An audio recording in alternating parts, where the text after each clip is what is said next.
Shalom saudara-saudari, senang selalu berjumpa dari channel ini bersama saya sendiri Hendri Indrawan. Tentu saya sangat antusias bergelora karena kekuatan kita bukan hanya terletak kepada apa yang kita bisa lakukan, melainkan kita berjalan dengan siapa.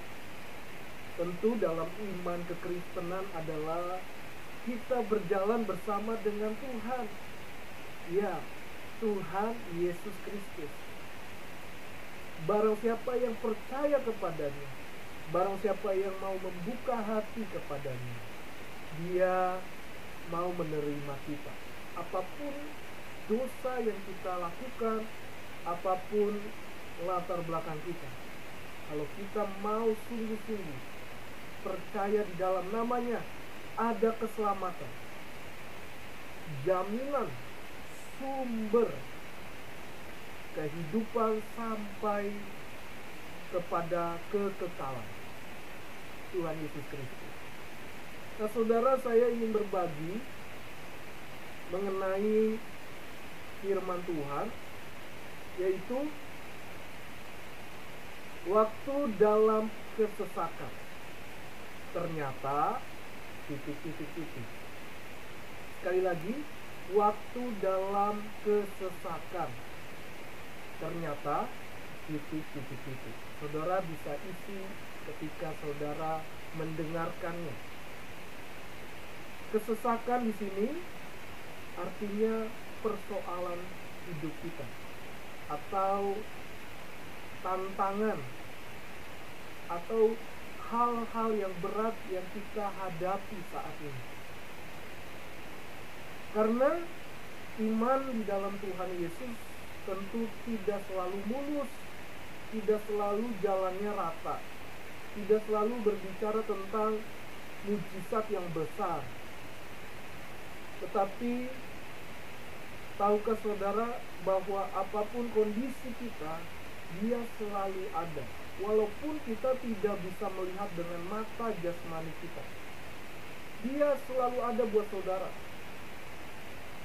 Bedanya setan dengan Tuhan Yesus atau roh jahat dengan Tuhan Yesus jauh sekali perbedaan. Kalau saudara roh jahat, kuasa kegelapan, dia memang hadir dan dia menggoda, menawarkan apa yang kita inginkan. Bisa dia jawab, atau dia kabulkan, atau dia tidak bisa kabulkan. Tapi banyak orang akan mencari roh kegelapan. Misalkan dari pesugihan, misalkan percaya ilmu hitam, okultisme, dukun-dukun, kuasa-kuasa kegelapan. Banyak orang cenderung kepada hal itu untuk memuaskan, untuk menjawab segala keluhan kesesakan mereka. Percaya dengan ramalan-ramalan, bintang-bintang. Dan di dalam Yesus atau iman kepada Tuhan tentu berbeda sekali, jauh berbeda. Semua kuasa tunduk di dalam namanya. Semua kuasa tunduk di bawah kakinya. Ya, semua kuasa di dunia ini tunduk kepada satu nama. Bapak Ibu Saudara, siapapun yang mendengar, saya berbagi tentang iman di dalam Yesus Kristus.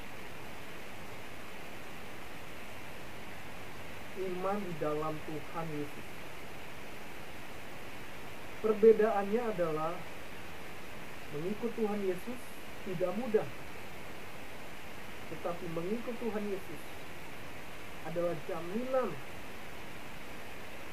sumber. Dialah sang penguasa.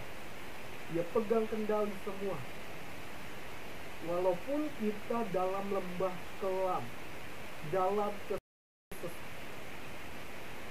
Sebelumnya saya ajak saudara untuk berdoa dan juga membaca firman Tuhan.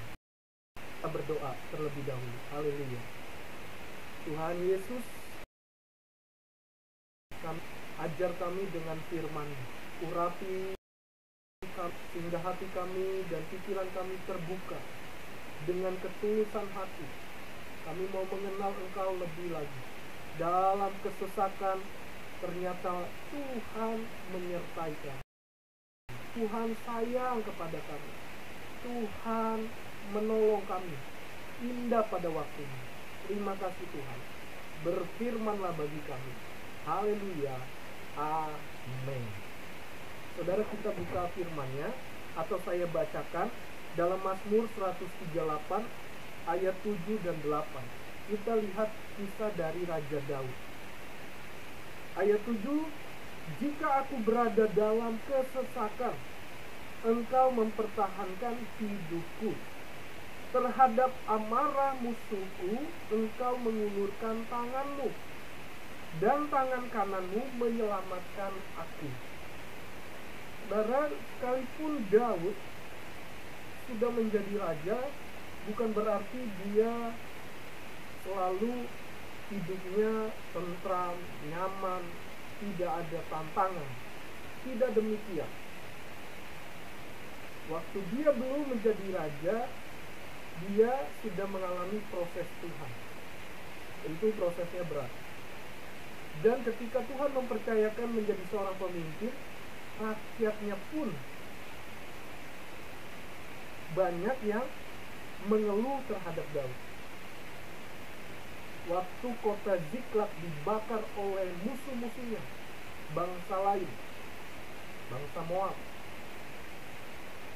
Lalu semua ingin mau membunuh Daud karena dibilang pemimpin yang gagal.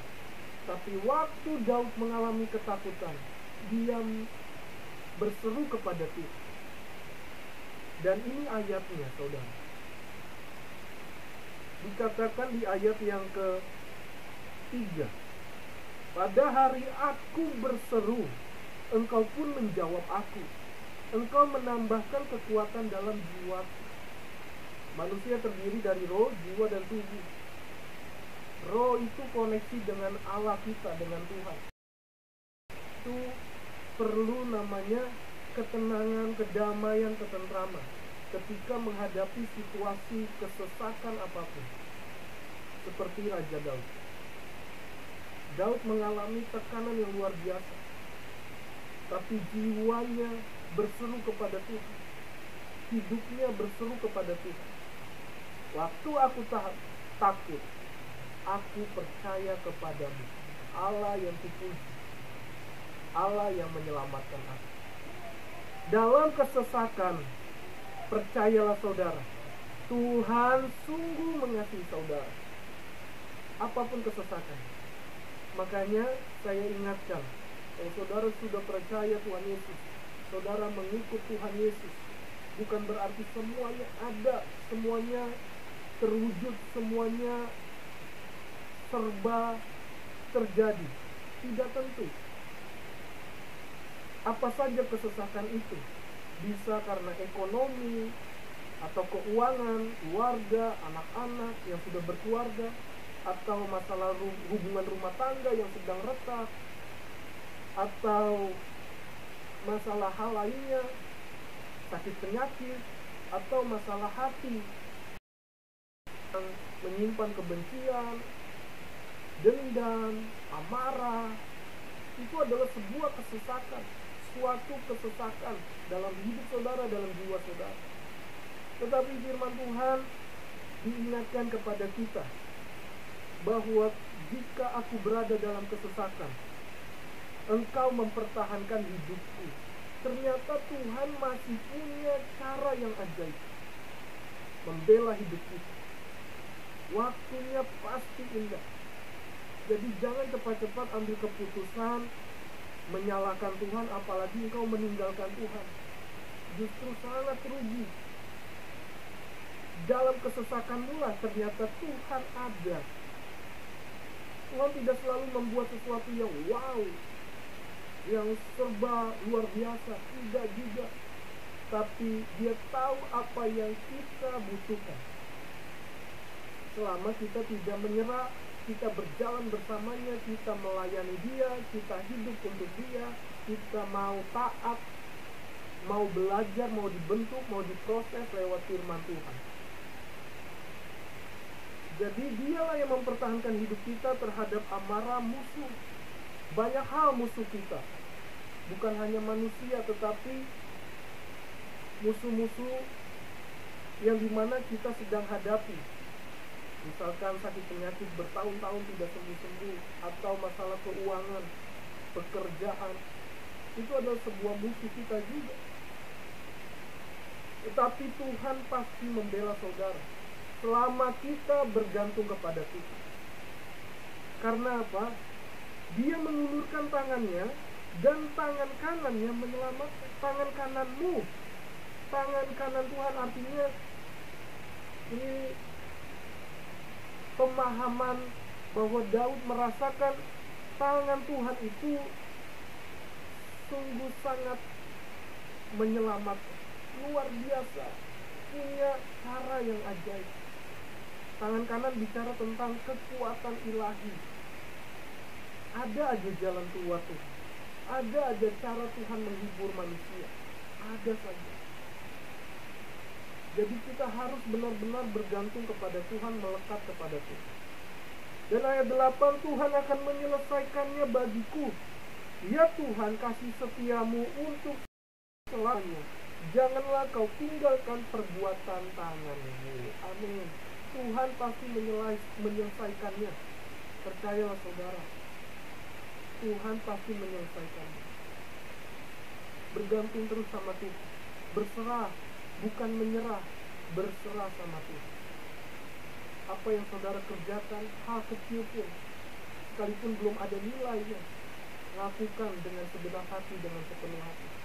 Libatkan Tuhan. Amsal pasal 3, saudara bisa baca di rumah, baca di ayat 1 sampai selesai, bahwa orang yang mengandalkan Tuhan pasti tidak pernah dikecewakan Tuhan.